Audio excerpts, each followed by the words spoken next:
Hey people, how's it going? This is Secret Squirrels, and we're here to talk about whatever it is that's going to rot your mind. We're going to make you one of us. But yeah, that sounds fun. It's my maniacal laugh, by the way. I'm twisting my mustache, and I'm putting my fingers together like George Burns on The Simpsons. Anyway, we're going to talk about echo chambers tonight and stuff. If you want to. So, we have JR in the house tonight with us, Army Wife. We have Bandit. Hey. Okay, so... Hey, girls, is he coming in kind of weak, or is that just me? This might be just you. I can hear you. Sounds fine to me. Okay, it's my connection. Sorry about that. Okay. So, yeah, I haven't changed my settings anyway. We have a couple of stories that I want to get into. You know, not too much into this, but I mean, we're still doing a little bit of covering the headlines. We're going to gradually be making a transition for the Squirrels. But anyway, so there's one story that seemed intriguing to me. This is a Breitbart story. Former Venezuelan political prisoner. I saw men crucified. Look at those eyes. Like the 30,000-mile stare or whatever they call it, right? So, anyway, the Venezuelan student leader Laurent Sala spent 4 years behind bars for his peaceful resistance to the socialist regime of Nicolas Maduro. So that's Venezuela, the president. Released this month, he offered several interviews this week from his new home in Spain, describing in gruesome detail the wide variety of torture methods that he experienced and saw in use during his imprisonment. So apparently Maduro is not a very nice guy, possibly using some of the CIA's tricks about making people talk. But so Venezuelan government has freedom apparently this month, after the abrupt death of local Caracas politician Fernando Albán. So maybe there's a correlation there between somebody going to jail and somebody else coming out of it. So did he get asylum in Spain? It's looking like that. I don't know much about the story, but he's telling all these horror stories about life in prison. And if you're challenging the regime, or it was a peaceful resistance apparently, and he had to go to prison for it. And he saw a bunch of his fellow inmates get tortured. And you need to make sure that they know too that he was not ever tried. They just put him in jail. Details. So here's the white torture. Okay, and this is not a commentary on race. This is let's read this part. It says, Sala described white torture as a method in which guards forced prisoners into seemingly comfortable positions, one arm aloft or both hands behind their back, for example, for 12 to 24 hours or up to a week. Can you imagine? Like, pick your favorite comfortable position, but not be able to move for a week. And so the white comes from the intense artificial light shown on the prisoners' faces during the torture. So maybe you're in the same position for a week and there's constant light on your face, so you can't really sleep and know what time of day it is, and that's maddening. So this is psychological warfare. It's torture. Okay, that's enough of that. But that's as I found it was an interesting story. I mean, that you finally have, it's not just in America, I guess, that good things are happening. It's happening worldwide. MAGA is not just American. It's like worldwide. We're killing the deep state, making things happen. What in the world was that? I don't know. Hey, on the flip side of that coin, have you ever noticed that whenever bad people take over a country, whenever, I don't care if it's socialism, communism, dictatorships, whatever, that's when the inhumane stuff happens. I know that seems very obvious, but in today's world, we have to really let that hit home. Don't you love it? Here's the thing, though. It's like nobody like a terrorist or these tyrannical regimes or whatever. They are the ones that are really adept at trying to make everybody feel sorry for them. So the worst criminals of all of them, they're the ones that, it's like we're supposed to pity them when they get caught or something. What the hell? They're sociopaths. Jeez. Yes, right. Yeah, that borderline personality disorder. It's like untold amount of misery they inflict on other people, but then as soon as they get a hangnail, then there's like you're supposed to feel sorry for them. Yep. Oh, I've dealt with enough psychopaths in my life that's just it's like a beacon. It's like a lighthouse on the hill. Along those lines, and I find myself falling into the trap. Kim Jong-un.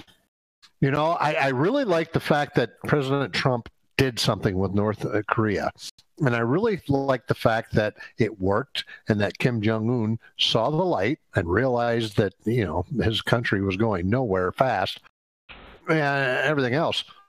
And you want to like the guy. You want to almost look at him like a hero. Like, oh, look he finally seen the light. He's going to come over to the light side.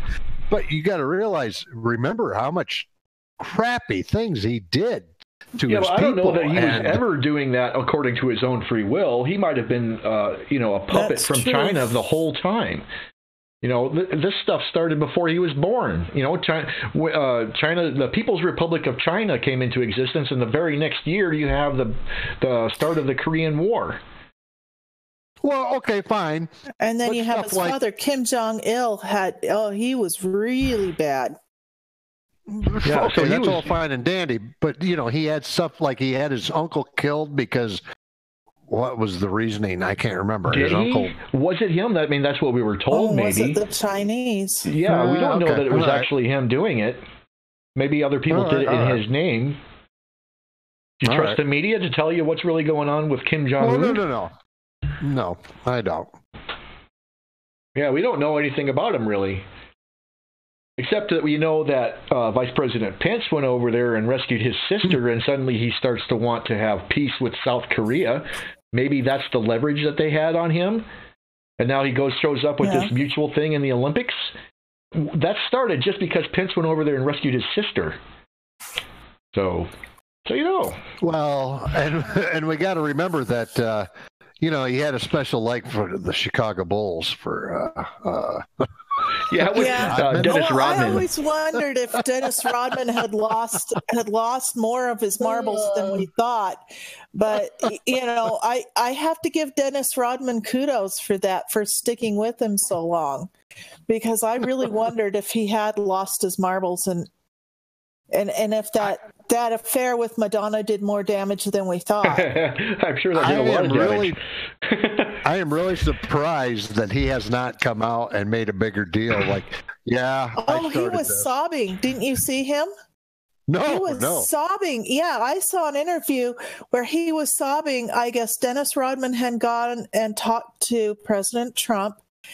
And President Trump said, "I'll see what I can do. Let me see what I can do."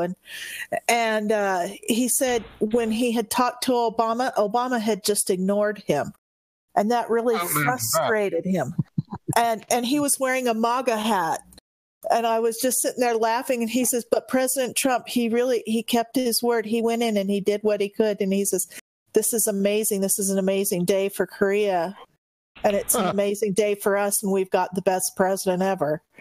I remember that. Yeah, and the whole time he had big, huge tears. So I have to admit, Dennis Rodman's never been a favorite of mine.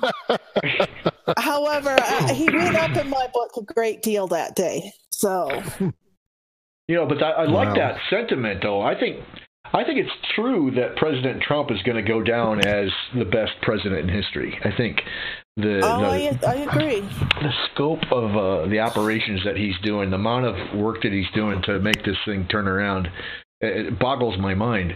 Just how much. I mean, there's so many things happening, and he's like orchestrating it all, making it wow every day.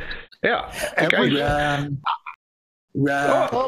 Patriot 3's here. Oh, look at I think that's a sheep. Going to go down as the greatest emperor that the world has ever seen. Especially those in China. He's some people call him God Emperor of the Universe or something like that. Yeah.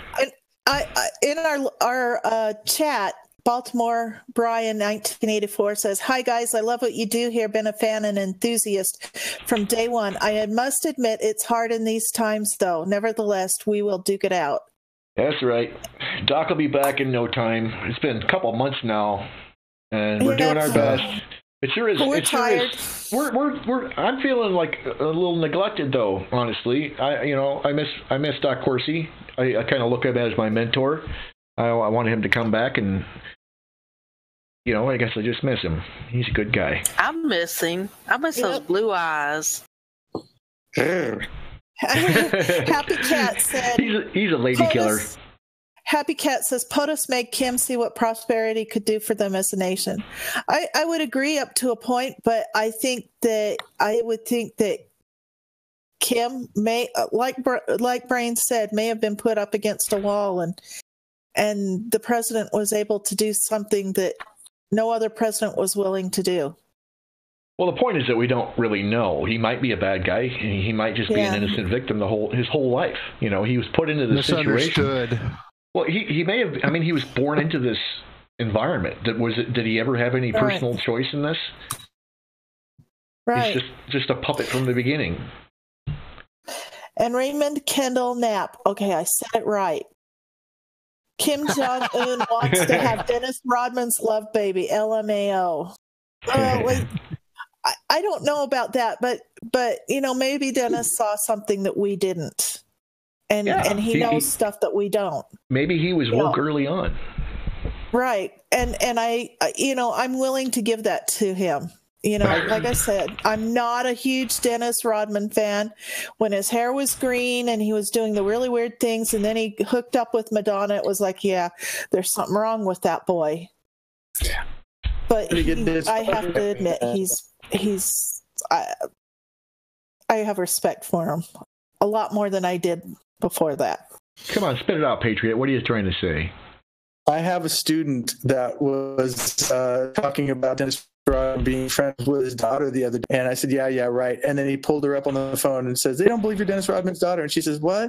Yes. Okay. Bye. Leave me alone. But he's probably, he's in the area. And I know people that know him.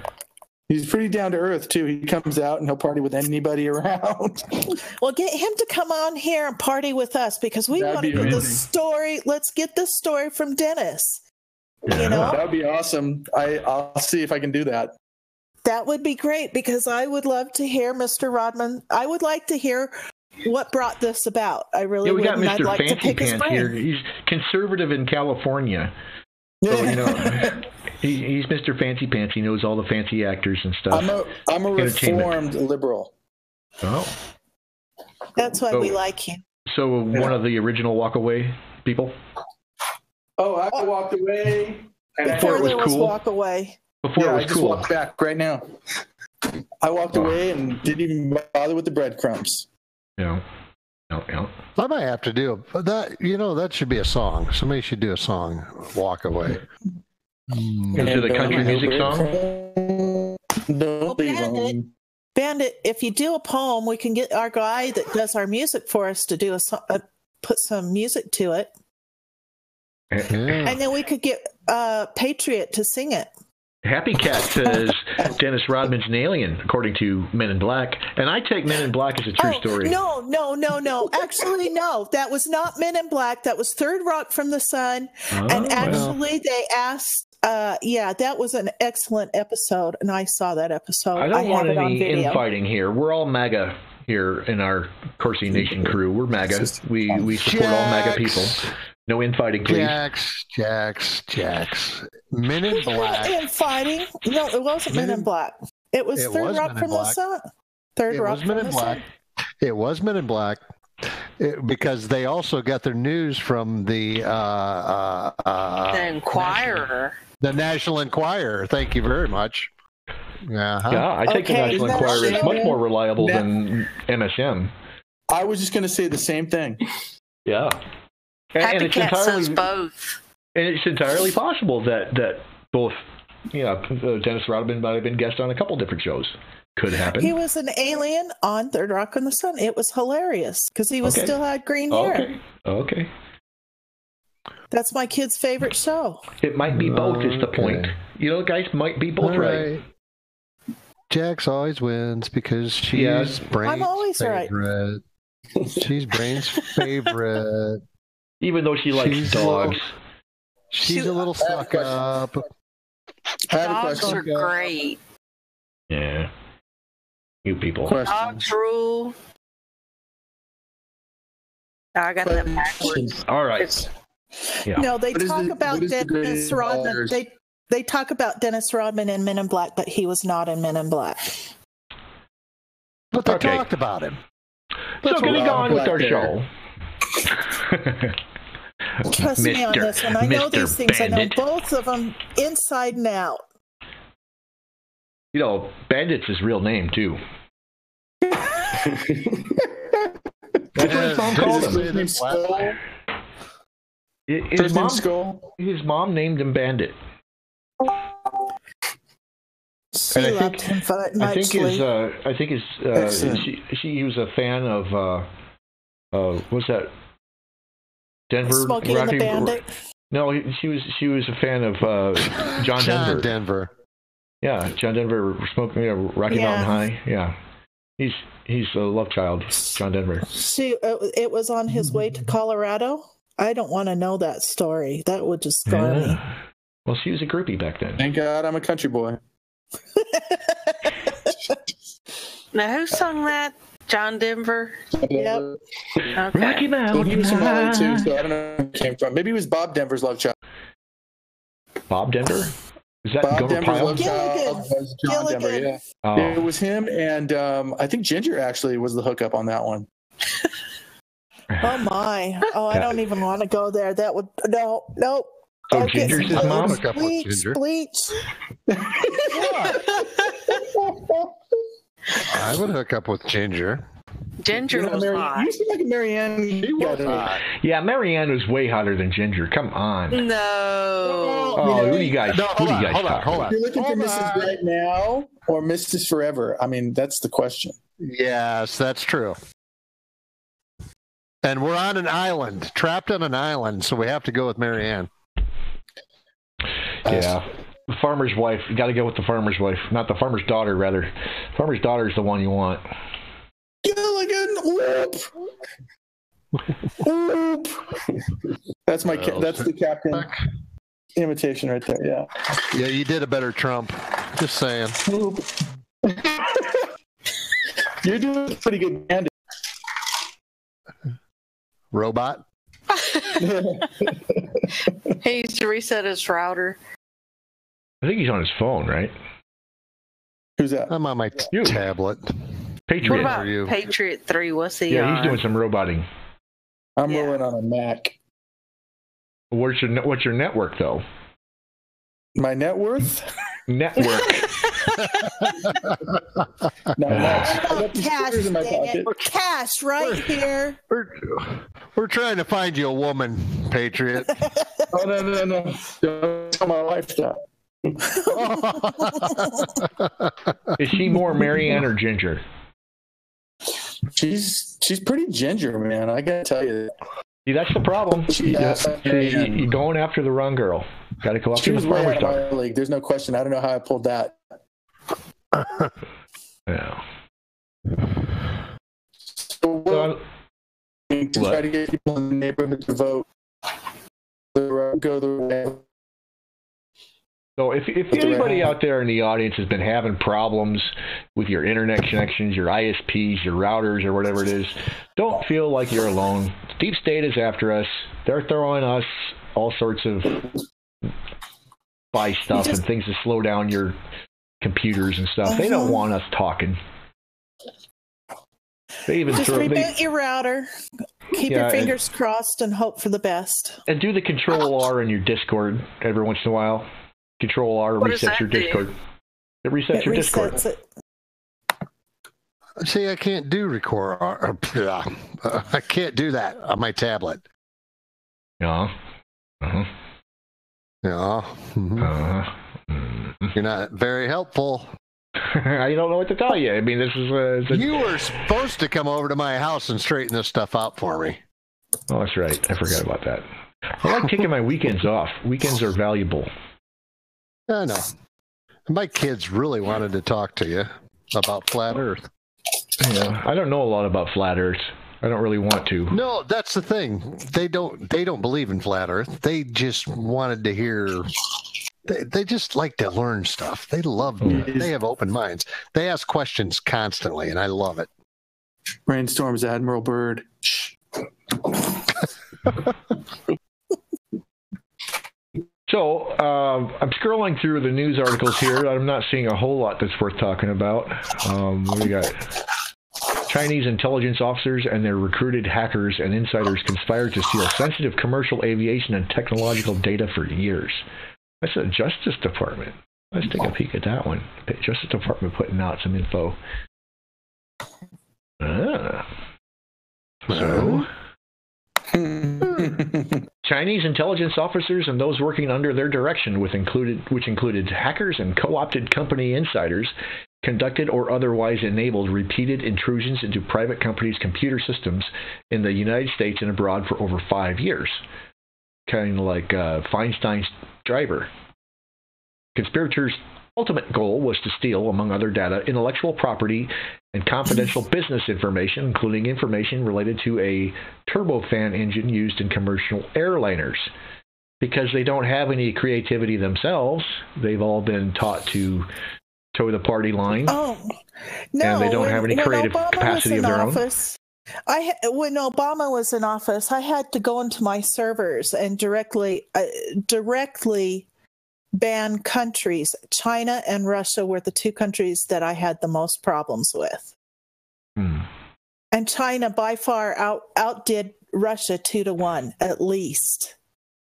So all the Russia collusion and Russian meddling is really just, there probably is Russian meddling, but it's got to do with Hillary, not Trump. And even so, China is far worse than any Russian influence. Oh, yeah. They are. So we're just putting out some information there for our peeps, our mega peeps. I have the server logs to prove it.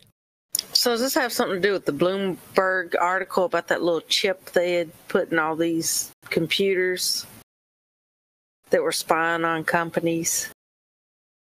I'm sure that's related. I don't know enough of the details to really talk about it. I didn't read the article.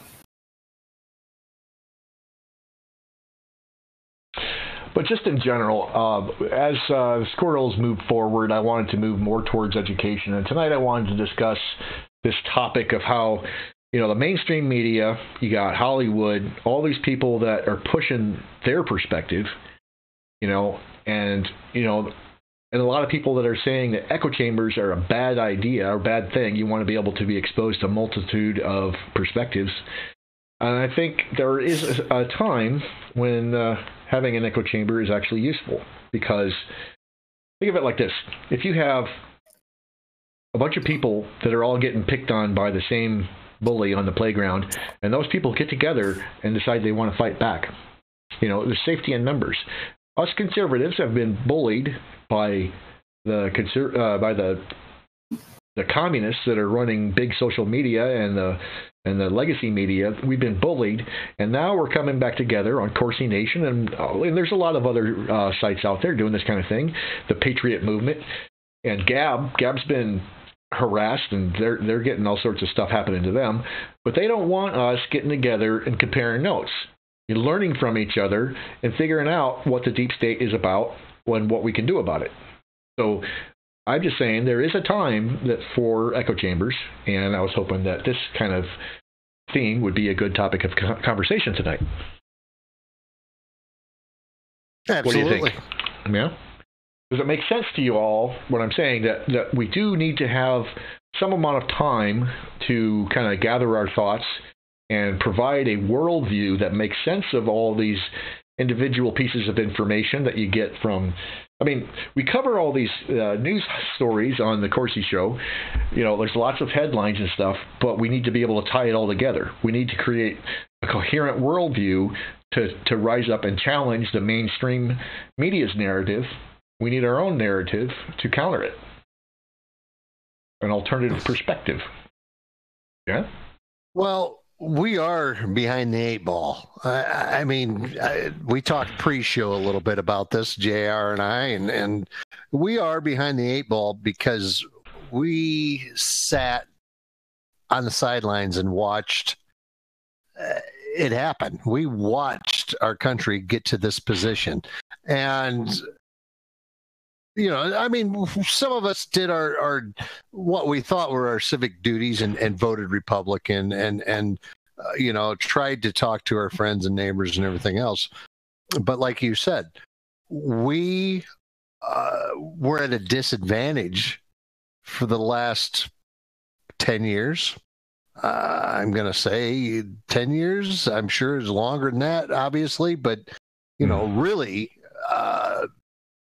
visibly at a disadvantage for the last 10 years, as far as the truth not making it out onto mainstream media and such, and silencing our voices.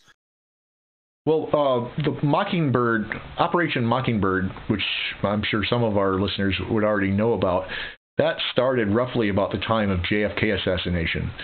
So that's the time when CIA started infiltrating the mainstream media. So that's the time frame that we're talking about, that they've been starting to engage these psychological operations, mass hypnosis of the people. And that's been going on for a long time, but for some reason under Obama it really went into high gear. Well, one thing is nobody was allowed to say anything negative about Obama. He was great and wonderful. Yeah, if you don't like Obama, you must be racist. Right. So, look at this article. Don Lemon. I don't see Democrats killing people over politics.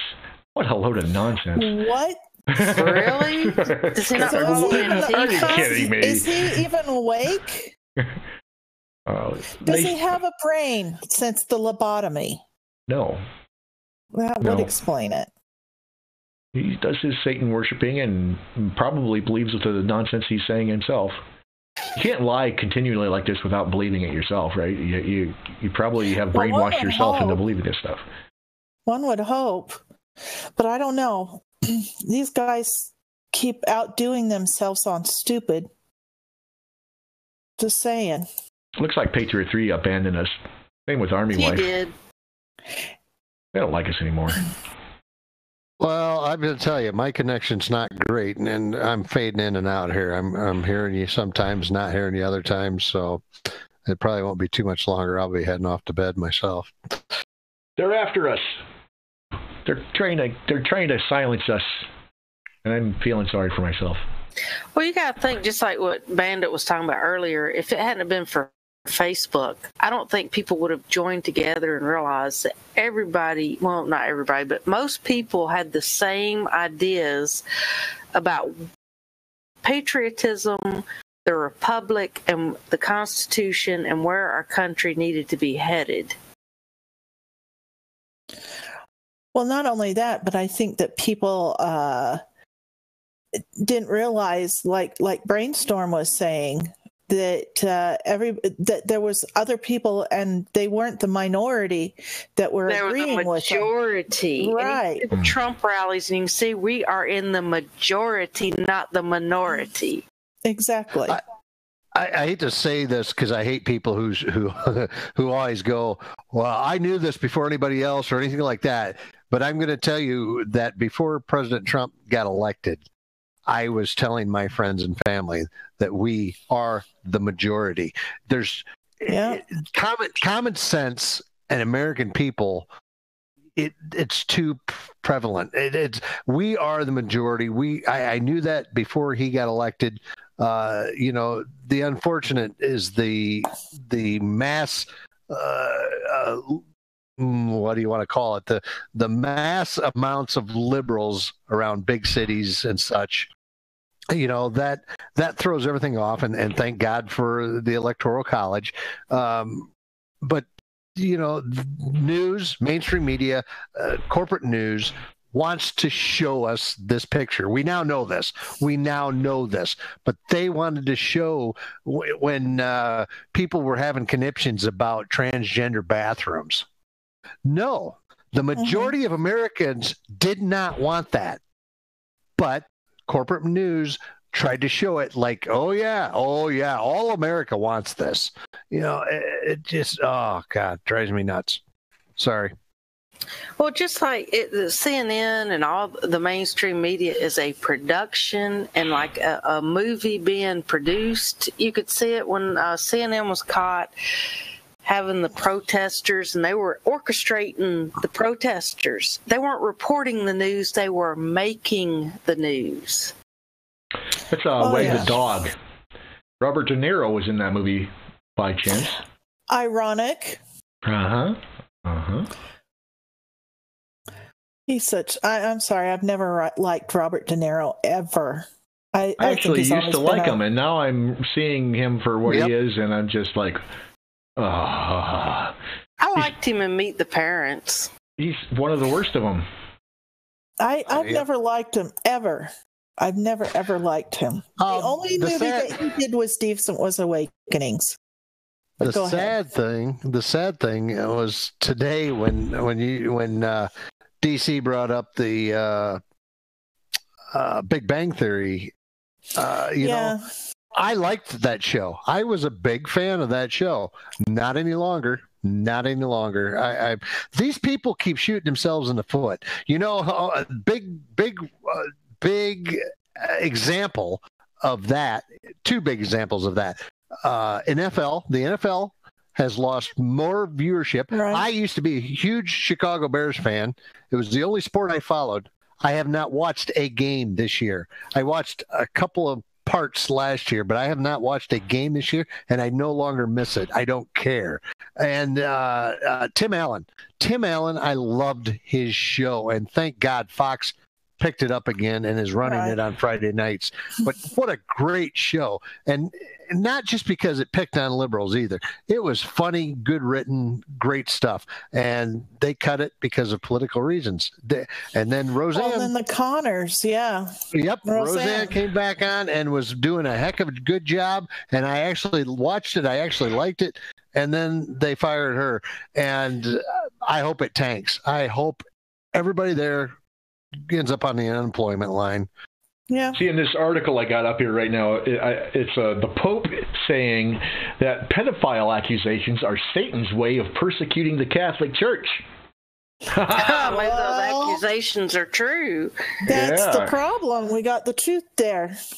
Yeah. What this thing is about, organized religion, and you have the opportunity to be corrupted. When the more organized it is, the more of a juicy target you are for Satan. Satan come in and makes you, so Catholic Church was pretty much doomed from the beginning since they gained so much power. That's too much of a temptation for Satan to move away from that. Of course he's going to go in there and corrupt it. It's just too big. Mm-hmm. Agreed. Mm-hmm. Oh, look at that demonic look on the Pope's face. It's just since we're talking about echo chambers and people getting shut up, I don't know if people know, but Laura Loomer has been shut up on Twitter. She's not allowed to post until after the election. Are you serious? I'm dog dead serious. Let me get the post for you. Chuck Woolery has it. Oh, he's been doing some good stuff. Him and James Woods. Him. I really like him and James Woods. Here's the post in Twitter. Mm-hmm. She's suspended from Twitter until after Election Day. And all because she went, and part of it is because she went and confronted Alyssa Milano and Linda Sarsour. Yeah. And the Islam problem with the Jews. And, you know, I've always liked her. She's pretty good and she's pretty thorough. Mm-hmm. And I just think that this needs to be brought to everyone's attention. This is the echo chambers. They don't want people knowing what she knows. She broke a lot of stuff in the Las Vegas thing. Yep. You know, on the Jewish issue is, I think we need to all learn a little bit of Jewish history, because we need to, especially there's this group. You know, it was in 1666, a guy by the name of Sabbatai Zevi, I think his name was, and the group that followed him were called the Sabbateans. And about 100 years later, there's a bunch of smaller factions, offshoots from that original, but that was this Sabbatai Zevi was claiming to be the Jewish Messiah. And it was extremely influential in Judaism as a movement, you know, as a larger religion. And a lot of Jewish people in Europe were so desperate to hear that kind of news, you know, that the Messiah has arrived. I think that a lot of them were gullible enough to buy into it, and that became, you know, something really problematic by the time you get to the Frankists, who their theology, they actually believe that you could do good by doing evil. And I'm thinking that that's what these bad guys are really doing. Is they actually, so they're Jewish by ethnicity, but they're anti-Jewish by religion. You know, and so that's the kind of people we're talking about. We're not talking about Jews because they're Jewish, not because of their ethnicity. It's a heresy or a cult or whatever that was started back in the 17th century, and it had a wide influence all over Europe. And those are the people that ended up creating Zionism. And I think that what that's about is they want a convenient place to herd all the Jewish people and take them out. Well, Laura Loomer is a Jew. Well, yeah. So, yeah, but there's a difference between being Jewish by ethnicity versus being Jewish by culture. And there's, you know, in terms of the religious beliefs, because people are saying, you know, like they can be, they're Jewish but not religious. So what does that mean? Because to be Jewish, I mean, for Jewish people, they identify it more with their ethnicity than with their religious faith. So it's kind of weird if you're raised as a Christian or something like that, it doesn't make any sense in your head. It's like, what do you mean you're Jewish but not religious? What does that even mean? But that's the kind of thing that we're talking about here. And that's why it's not racist to talk about the Jewish problem. You know, it's not Jewish people in an ethnic sense. It's their belief system that's causing the problem. And it's not even Judaism as such. It's this false prophet, this false Messiah that came out in the 17th century that are leading a bunch of them astray. Those are the people that are the problem. But I'm kind of on my soapbox. Sorry about that. Oh, we like it when you get on your soapbox.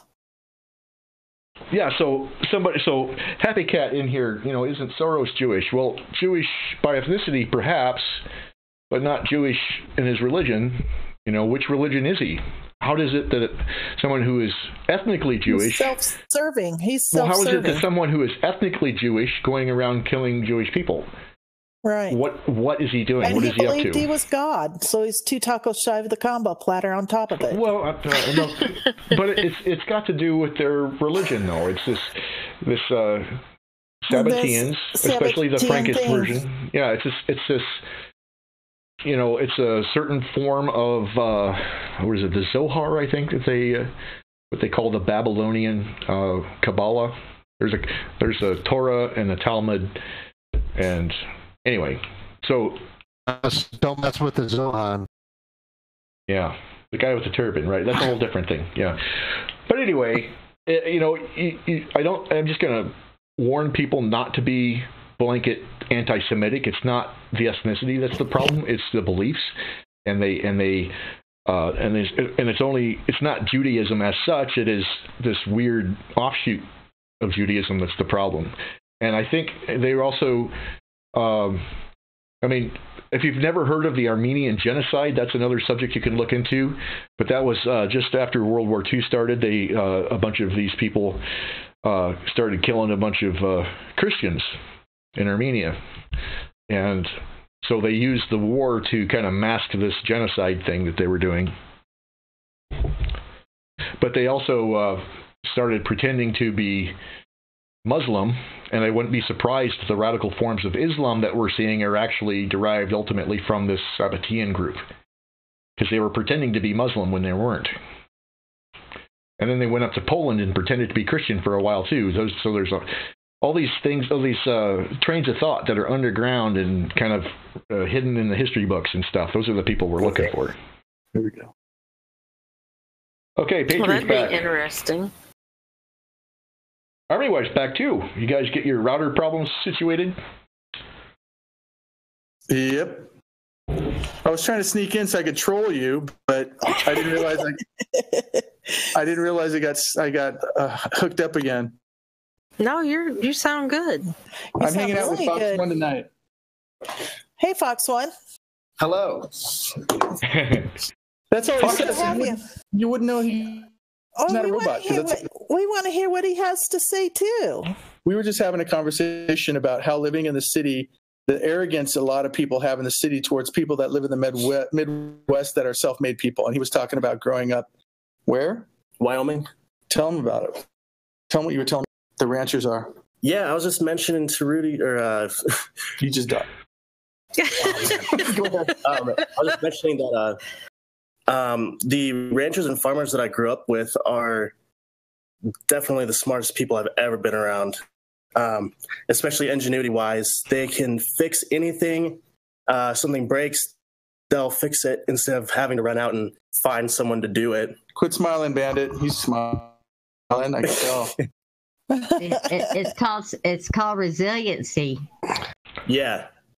Oh man, the Army one got it down too. She was making fun of people for not growing their own vegetables and stuff, which I wish I knew now. Sorry, I couldn't. But Fox One, you're a Marine, correct? Yes, that's correct. So, as a Marine, you know resiliency. You know how to adapt and overcome. You know that stuff. That's listen. I saw the guys that came into the Marine Corps from big cities and stuff, and yes, the guys from smaller towns and from farming communities and such did seem to have it better or easier, I should say. But you know, it all comes around. Oh yeah, yeah. I'm just amazed, just how soft people are these days, I guess. And this is coming from one of the nicest people I've ever met, and he's calling people soft, or what's the term now? Snowflakes. Yeah, snowflakes. Yeah. Easily offended.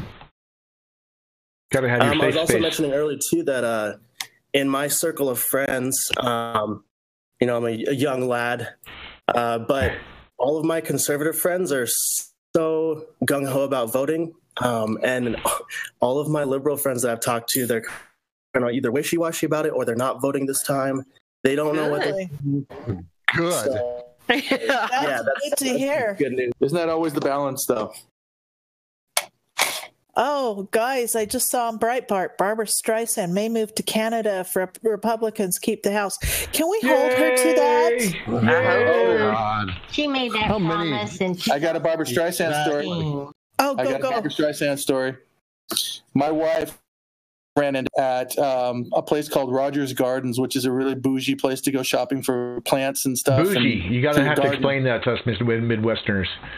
Oh, bourgeoisie. It's kind of like bougie is kind of like elevated. Foo-foo. There you go. There you go. So she saw her, and my wife is so. I'm sorry. Boo-foo has a whole other meaning. Go ahead. I don't want to know. Anyway, she went up to her, and what's your husband's name again? I forget. Does anybody remember her husband? What's your husband's name? James James Brolin. There you go. So she goes up to Barbara Streisand and she says, "Can I please have my photo with you?" And she just looked at her, and Brolin stepped in and says, "No." And they just walked on, and I went, "Oh man, if I were there, I would have talked to James, would have grabbed him by the beard, and then I would have let Barbara Streisand have a piece of my mind. You don't treat my wife that way." She would have taken it as a donation. She needs it. Sorry. Yeah, so I can't, nothing. I was almost going to admit that I've listened to Barbara Streisand albums, and then I thought, no, don't do it. But you have. Yeah. Do not confess that. I got to come clean. I don't think there's another woman that's had a more beautiful voice ever. And, to me, it's sad because I really used to, well, I still think that God touched her. I mean, she sings like nobody else. She does stuff. She can hit notes. But my wife and I remember her in a movie. I don't know what it was, but it was a movie with her and a man, and they were on a dock in a lake or something. That's all I can remember of it. But it was a really good movie. That wasn't on Golden Pond? That wasn't Patriot. No. That was Fox 1 posing as Patriot. This is me back. I listened to Pink Floyd and Leonard Skinner. Okay, whatever. It's Fox 1 that's exhibiting a little feminism over here, but that's okay. Hey, hold on. Time out. Okay. Fox 1 is a Marine. He was a Marine. Hold on. Oh, no. Once a Marine, always a Marine, buddy. Well, it depends on if he got caught. You never know. Whatever, Patriot. I saw Biloxi Blues. But I was going to ask you, are you sure you're married? Are you sure you have a wife? I mean, after that whole... In California, you never know. Woman. We had to talk to said woman, and we need proof. Video proof or it didn't happen. I've been accused. But I'm man enough to handle it. Because I think Barbara Streisand went Fiddler on the Roof on your butt, not your wife. And the truth comes out. Oh. See, you do musicals. I don't do musicals. Oh, ooh, yeah. Wow. That's like That's a California way to. That's a California way to just challenge your masculinity. I think talking about musicals. I don't have a bro down. Okay, name this tune. I feel like the Sharks and the what's the other group? The Jets. Yeah, the Sharks and the Jets here. Yeah, there's another musical. Wow, you're on top of it. Uh-huh. Oh yeah, I had to listen to that all the time when I was a little kid. I'm so sick of West Side Story that if it died tomorrow, I'd be a happy girl. So, Patriot 3, I have a question for you. Yes, Since sir. you're delved into the academic world, what is it going to take for us to reclaim the university system, the public university, state schools mostly? That is a powerful, good question. I think that, I think that people need to, I don't know, the difference is that liberalism has, I think, in a lot of ways, put God in the closet. And I think the moral code is based on secularism now. And if you believe in the Bible and if you have a faith in God, then you're some sort of, you believe in fables. And yeah, but you have to be a ridiculous Marxist, too. You can't believe in free market principles, right? Oh, I had somebody very close to me say the other day, socialism's the answer. Ooh. And Ooh, I had really? to leave. Well, It if made me socialism's the answer, so I'd like to know what the angry. question is. She was blood. And she said As in that. blood And and crip? I've known her since she was popped out. And she said socialism. And I said socialism. I said, so you being a cross-country runner and captain, I said, so would it be fair, if you were so fast that they told you you'd have to slow down because it's not fair that you're beating everybody else? And she looked at me kind of funny, and she still stood by socialism, but that's 21. Yeah, we've heard your anecdotes. Mm-hmm. I want to know solutions. Yeah, I know. Like I said, I just think Gunkling and Palin says we need to hire nationalists as professors. In Patriot's defense, I think he's got something. It seems that those who are pushing religion out of their lives are the ones that are embracing the socialism, because that friend of mine that I told you guys that friend of my daughter's that I told you guys about, a few weeks ago. She came and told her mom that she wasn't going to go to church anymore. She didn't believe in God, and told her mom where she could plant it and how she could get there. Wow. Yeah. Well, if you don't have a faith in intelligent design, I mean, you're going to try to find the answers through science, and it's just not. It's I'm not going to there. distinguish here a couple of things. I mean, first of all, you have just because the topic of religion is such a complicated thing, especially when you start looking at all the different religions that exist in the world.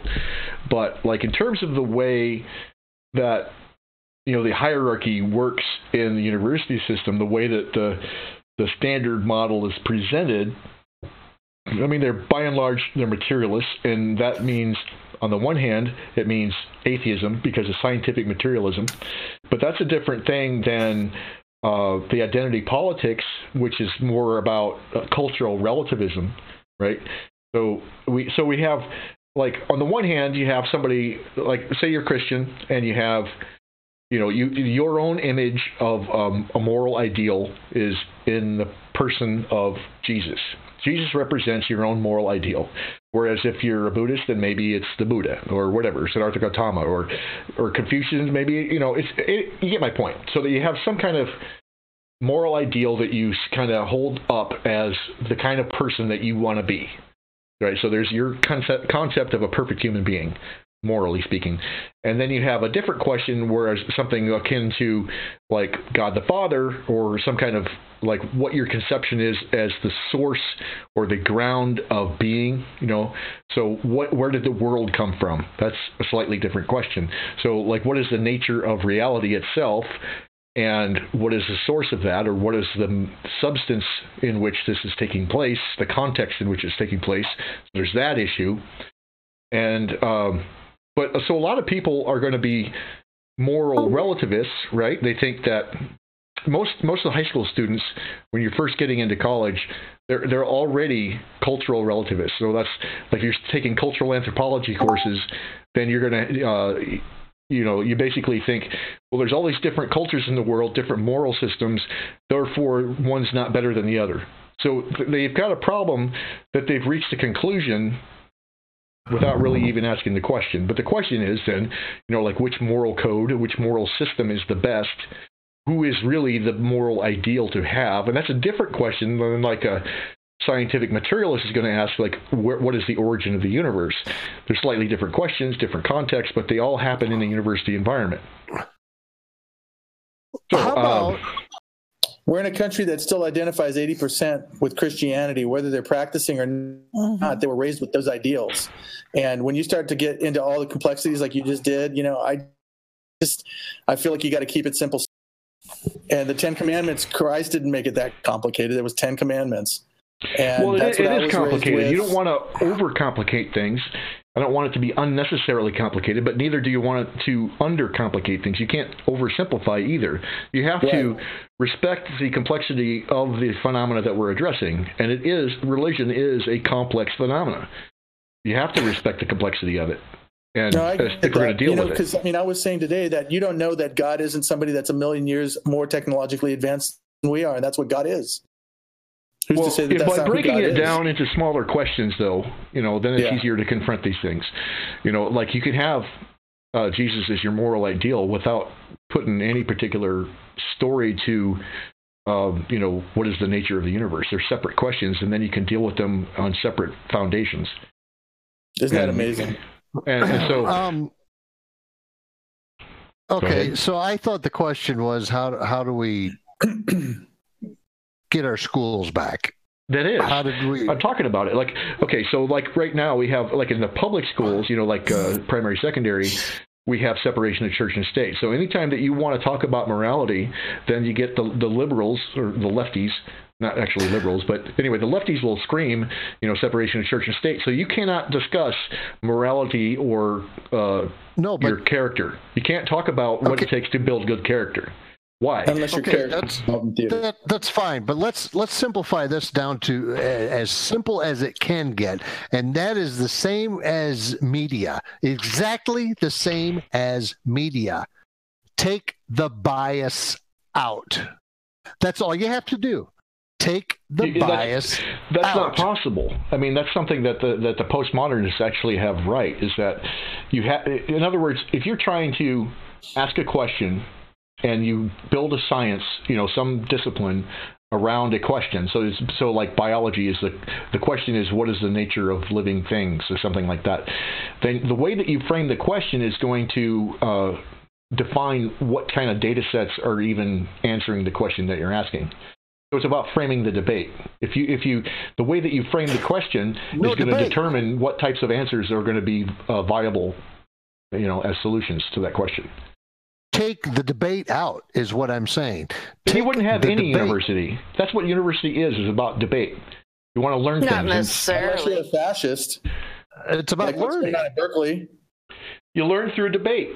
That's the point of it, is that you learn, you have different points of view to, like you have a different hypothesis that you form to make sense of a given set of data, and you debate this out, and then you find evidence for and against each hypothesis. That's how the scientific method works.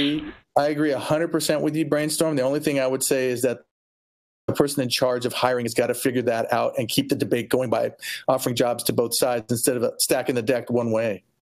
And that's what seems to be happening, because I have people that have said, thank God you're a conservative teaching at the college level, because now they're getting a perspective from somebody else. And I'm saying, well, I can't really be that boisterous about it because I'll be blackballed. I won't get a schedule.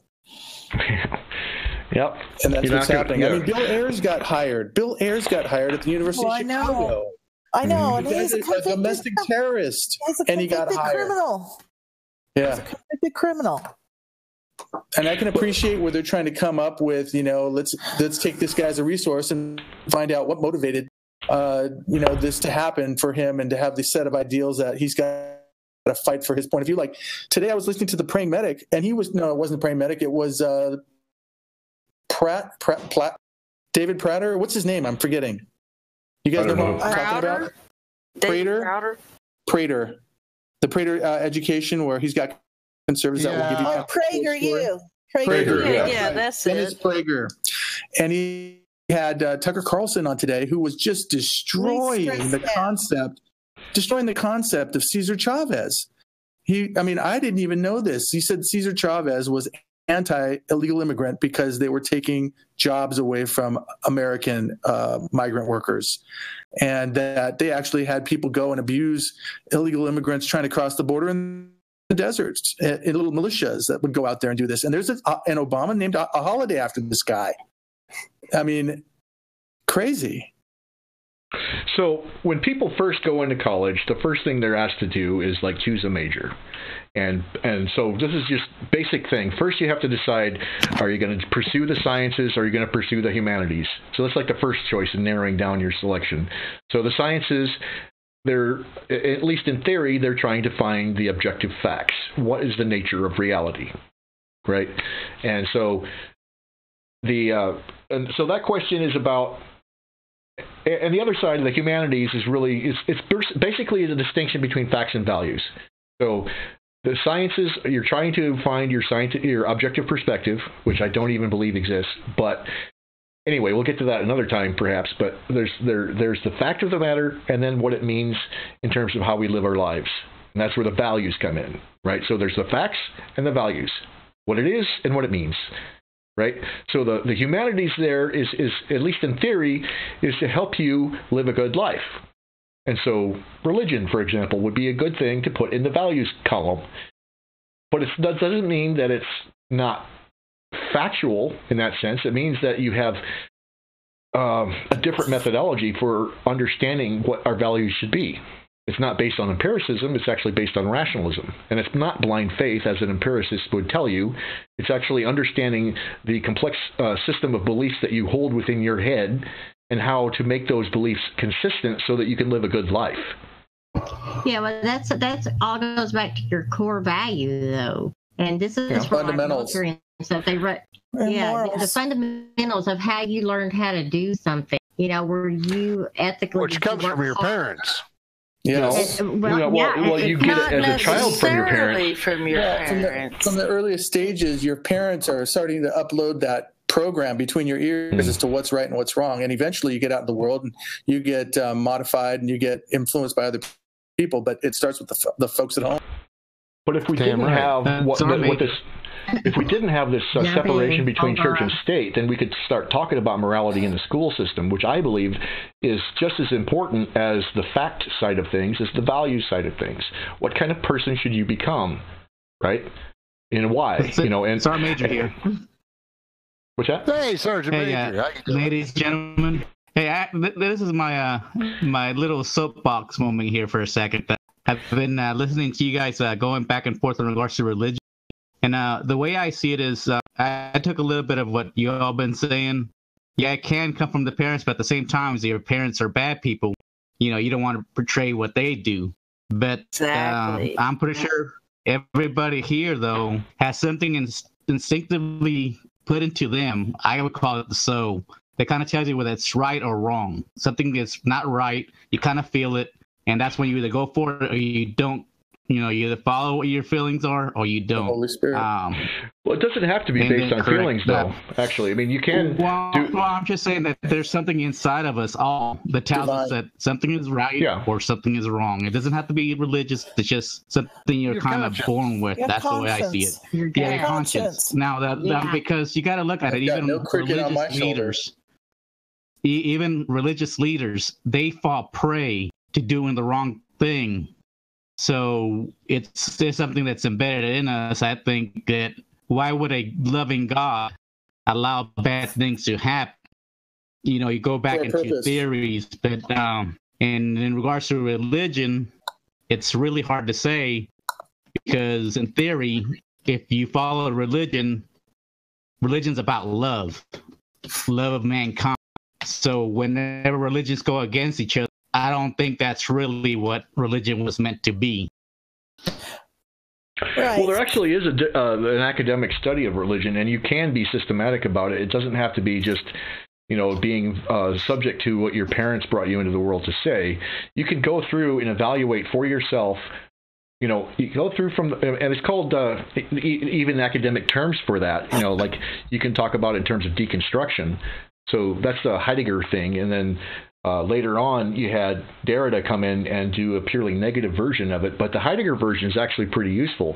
And the point of it being that you can go through and evaluate all those values that you were given, and you can say yes or no to those values individually, and then create a value system of your own. And that's how, at least in my mind, that's how you create a living religion, is one that you are participating in. You're participating in this conversation. It's developing over time.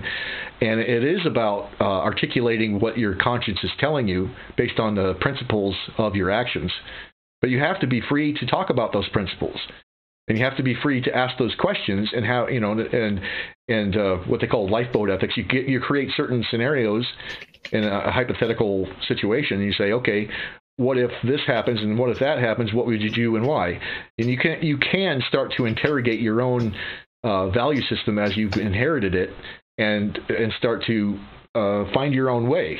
And in that way, you gain your own autonomy. You become an individual, and I think that's instrumental in terms of what education is supposed to do for you, is to make you an individual.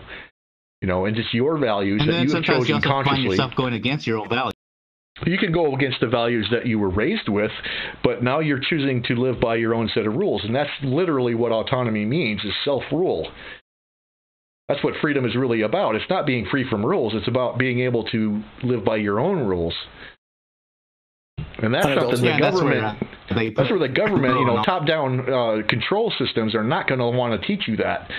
But the ability to rule yourself by way of your own conscience, you're training your own conscience. Because in a sense, we are like biological machines. We can retrain, reprogram ourselves so that we have a coherent way of... Yeah. You're going to try in a FEMA camp, maybe. And that's why I believe that we were blessed with free will. Yeah, but what are you going to use it for? And how do you... it's nice to talk about it, but how do you actually do it? How do you actually assert your free will? You have to take control of your own mind.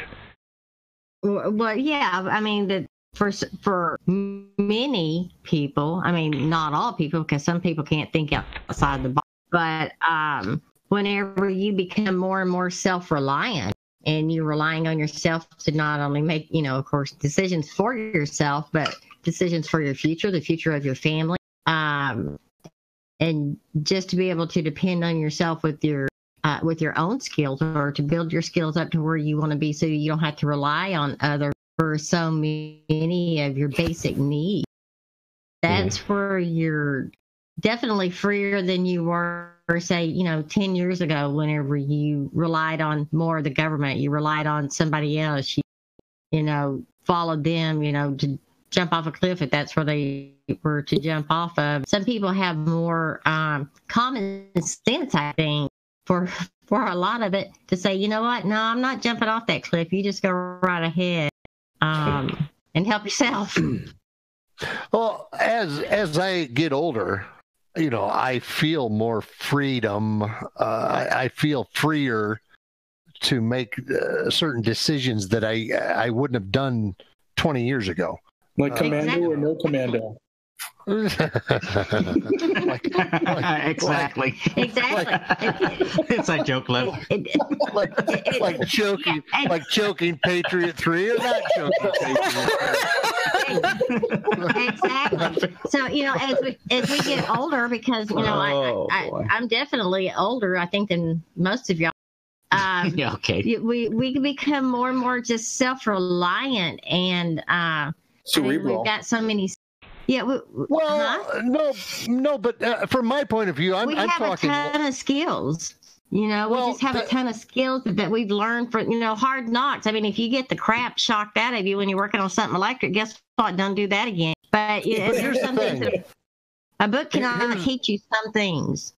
Yes, I agree with that wholeheartedly. But what I was leaning towards was the simple fact that I used to worry about what certain people thought of me if I were to say this or that. Now. Yeah. Not you. Believe it or not. But see, now that I'm older, I'm freer. I don't care what you think of me. Honestly, that's right. I can say that is one thing my mother taught me, is not to give shit what people think. Yeah, just do what you want to do, and I'm sorry, but I know this is probably a PG program, but there's a balance to be struck here. I mean, we are social creatures, right? That was Donald Trump. Thank you. We can actually use our social creature status to our advantage by choosing which friends we want to keep. By choosing which heroes we want to worship. We say, if I want to be like Jesus, then that's my choice. If I want to keep friends that have the same hero, that's my choice. And that's about freedom of religion, but it's taking control of your own value system and being able to control what your own ideals are, right? That you have the power to choose your own hero. That's the beauty of America, too, is that you can sit there with multiculturalism as long as there's a mutual respect. Yeah, exactly. It's like if let me jump in on that. Go ahead.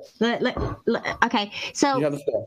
And I think Steve Quayle had actually said it best. 20 years ago, the racism was definitely on the decline. I agree completely. Actually, even in the 60s, it was a very hot topic. There were riots, and with Martin Luther King and everything. But even in the 70s, we grew up in a very small town. At that time, I think there was probably 3,000 people that lived there.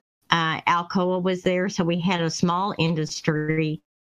We had plenty of restaurants and stuff like that, which my mother worked at a restaurant. She worked at 3 restaurants to raise us kids. And I was 7.5 years old, and we worked on the weekend at the restaurant with my mom. I mean, we washed dishes, and we had African American women who were some of the best cooks. We didn't see color. I really don't think that we still. I think it's just people putting it out there. But the reality of it is that it's not. It's better. Exactly. We never saw color. We just didn't. And people came. We were went over their house, and people came over our house, and the school was integrated, and we didn't care. You just don't care. And I think what I've seen in just the last 5 years, the Democratic Party and definitely mainstream media has really, every time you turn around, I mean, like, what's his name, Lemon? Alinsky. No, Don Lemon. Yeah, Don Lemon breaks that, and some of the other ones. It That guy's a just, sour puss. you know, whenever I've actually seen them, I just shake my head and I think to myself, I'm like, you know, that had to be the environment that you were raised in, or that you're being brainwashed to spew out of your mouth just like vomit. And because we did not see that, and being in the military for so many years, we didn't see that. You know, whoever's got your six, we don't care what color they are. We never have. And even when I was a small kid, we never saw colors. I've got pictures of me with all of my friends when we moved from California. And every one of those kids has a different ethnicity. You can see it. We've got Asian. We got everything in there. And they were my best friends. Exactly. I don't care if you're pink and white with blue polka dots. I just don't care. If you have a good heart, that's all that matters. How many people were in your town, Army Wife? How many people were in your town? Well, when we were growing up, we had there was about 3,000, maybe 3,500 people. And how many of them were reptilian? I'm sorry? How many of them were reptilian? Who knows? Hey, listen. On a serious note. No, you're Army Wife. On a serious note, I actually wrote about this in a poem, and I'm Patriot. I'm not going to say the poem. I am serious about this. Okay.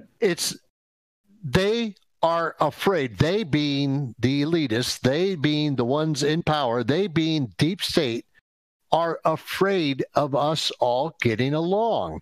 They are afraid of a unified country, because if we all band together as Americans, yes, we would kick their asses, and they were always afraid of that. So that's why they have sowed. Can I get a new Yeah, because they know if they can divide the country, that it will fall from within, and that's their goal. That is their goal. That's right. You know, I'm just tickled that, you know, so many Americans are actually waking up to. Yes, they are. Basically, I mean, we trusted the government. You know what I mean? And so many of us have really woken up in the last 2 or 3 years. We really woke up, because I can attest to this. You know, for the 20 years that Leah was in the military, and we moved, my God, we moved so many times. Every 3 or 4 years, we were moving to a new country and it was just constant deployments and back to back to back. We honestly did not have a clue what was going on in our government. I mean, we knew what was going on in the military because that was the mission. You know what I mean? You got orders, and this was the mission, and you trained up for it, and you deployed to it, and you recycled from it. And and that's the key right there, is none of us really knew exactly what was going on in the government, and that until social media started coming up and exposing some of these things. Right. And the thing was, we didn't watch when we were stationed overseas. You know, we had like BBC and stuff like that, but we've never been big TV watchers at all. You know, we don't have cable, we have internet, you know. But we were always focused on the mission, and that was the most important thing. And when we retired in 2015, and we were just getting settled into retirement, and then, you know, then here we are going into a presidential election. We were shocked. I mean, literally, both of us were shocked. And the first time that I seen Hillary Clinton, I remembered her from the 90s. Growing up, and I remembered all the damage that she caused then. But when I saw that she was running for president, I was like, oh my God. And whenever she was talking about, she actually had started talking at one of the debates or something about there's something that the President Clinton had started up whenever he was in office. And my husband and I, we both looked at each other and we're like, you know what? That right there, she's setting this up for martial law, is exactly what she's doing. We could not get woke up fast enough. We could not believe that in 20 years, this much damage had been done to the United States while our soldiers are protecting us, you know, in overseas deployments and stuff. We were just flipped out. It was like in an expeditious manner. We tried to consume as much information as we possibly could in the shortest amount of time. It was overwhelming at the corruption that had been going on. You know, there was a time in the United States where every little boy wanted to grow up to be the president, but now with the cabal, it's like you don't have a shot, because if you are, you're like Donald Trump. Somebody wants to. Well, I know. I mean, but now you're Donald Trump. You're on the outside of the fence looking in, and then you manage to win and get entry into the kingdom, and then everybody wants to destroy you because it's their little. And you trust the politics. You trust the politicians to do right by you. You trust the news media to report. And that's the thing that people have had the most difficult time overcoming, is that they trusted this. And it's, again, so hard to break that and to come to realization that it's over. And another part of their game, too, and it's just, actually, I think on the Fox Nation thing that debuted the other day, they actually had the guy that was speaking on there. He was in the military and had deployed several times.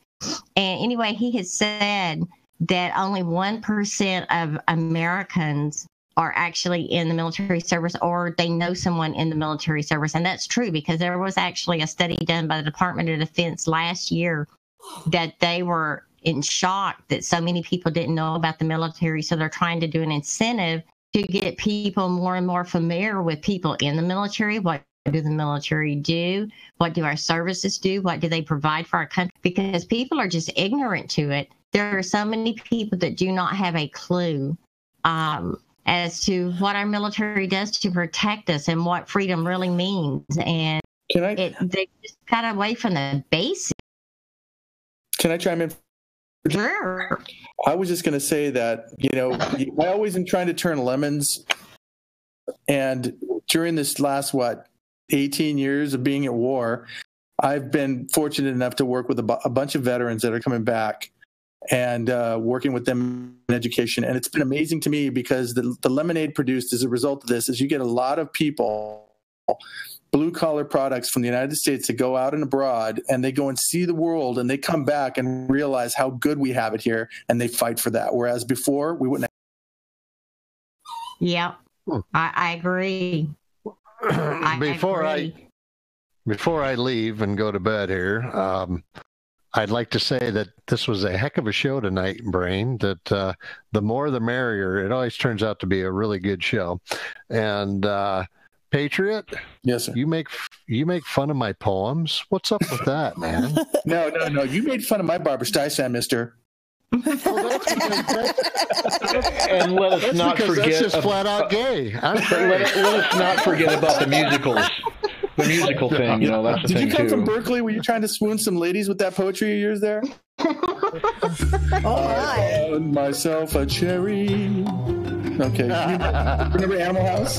Oh, my. I do. That's what I was laughing about. He takes his guitar and just busts the shit out of it. Sorry. I'm glad I wasn't the only one tonight. I had no soul. Have a wonderful evening. Well, you guys have a good night. I'm out of here. See ya. Good night. We're all out of here. The show's stopping. We're putting an end to this nonsense. It was a fun sense. It was an educational sense. We had Fox One and I are pulling the ripcord. We're out. Well, make sure everybody comes back.